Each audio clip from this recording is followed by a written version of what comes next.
စာချီလိုက်ကနေရာ69ဘတ်တန်တိုင်ကာစုကီဘူဝေးဆိုင်လေးစီကိုဟိန်းမျိုးအဒုတိယကျင်ခေါ်ဝါပေးပါမယ်ခင်ဗျာ။အိုင်နေရာလေးကတော့ဟောင်းလုံးဈေးရဲ့အရှိတက်ထိုင်မှာရှိပါတယ်။ဆိုတော့ဒီနေ့မှာတော့တိုင်ကာစုကီဟင်းရည်နဲ့တုံရန်ဟင်းရည်ကိုမှာထားပါတယ်။တိုင်ကာစုကီဆိုင်ကအပေါ်တက်နဲ့အောက်တက်ဆိုပြီးတော့နေရာ2နေရာရှိပါတယ်။အပေါ်တက်မှာတော့ပစုံကန်နဲ့ငါအရွက်နဲ့စိုက်တစ်တို့ကိုဘူပေးခင်းပေးထားပေးမယ်။အောက်ထပ်မှာတော့အသားပါဝင်မန်နျူအားလုံးကိုလိုတလောက်စာရွက်လေးထဲမှာချစ်ပြီးတော့မှာယူရတဲ့ပုံစံမျိုးဖြစ်ပါတယ်။အောက်ထပ်မှာလုပ်ထားတဲ့ decoration ကကျတော့ပန်းကင်းထဲမှာစားနေရတဲ့ပုံစံမျိုးလေးဖြစ်ပါတယ်။နေရာလေးက romantic အရန်ဆန်တဲ့အတွက်မရှိတဲ့အရေးစားတော့မှနည်းနည်းလေးလွမ်းကျင်သွားတယ်။နည်းနည်းလေးပဲလွမ်းကျင်တာဆိုတော့299ဘတ်ထဲမှာပါတဲ့ပစုံကခရုကနက်ခောက်ဆွဲအသားရောင်မှုန်နဲ့အခြားမွားစီလေးတွေကိုအရင်ဆုံးစူကီဟင်းရည်တွေကိုထည့်ပြီးတော့ပြုတ်ထားလိုက်ပါမယ်ခင်ဗျာ။ဒီဆိုင်မှာကလိုချင်တဲ့အချစ်တော်မရှိပေမဲ့လိုချင်သလိုဆက်လို့ရတဲ့အချင်းကောင်းတာရှိတာကြောင့်အချင်းကိုတော့ဆိုင်ရညမာလေးစီကိုအကူအညီတောင်းပြီးတော့ဆက်ခိုင်းလိုက်ပါရခင်ဗျာ။ဟင်းမျိုးကတော့အချင်းရောအချစ်ရောဆက်တဲ့နေရာမှာမကျွမ်းကျင်ပါဘူးခင်ဗျာ။အရင်ဆုံးမှာထားတဲ့စိုက်တစ်လေးတွေကိုမြည်ကြည့်ပါမယ်။ဖတ်ထုတ်ကြော်လေးကအသားပြည့်ပြည့်လေးနဲ့စားရတာအဆင်ပြေတယ်။ကော်ပြက်ကြော်လေးကအပြင်သားကျွတ်ကျွတ်လေးနဲ့အတွင်းထဲမှာကြာစံလေးထည့်ကြော်ထားတာကြောင့်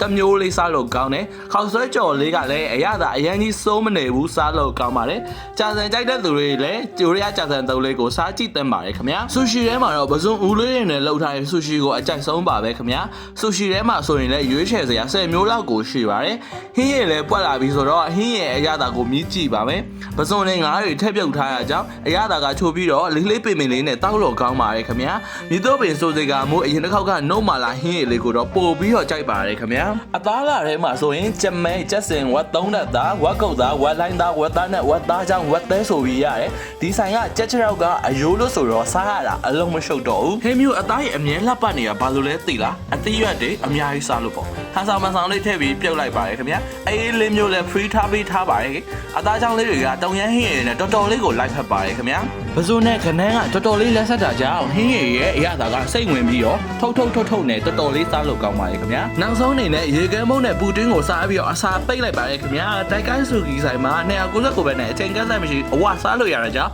တိုက်ကိုင်းဆူကီကို highly recommend ပေးပါတယ်ခင်ဗျာ။ဗီဒီယိုလေးကိုအဆုံးထိကြည့်ပေးတဲ့အတွက်ကျေးဇူးအများကြီးတင်ပါတယ်ခင်ဗျာ။တတား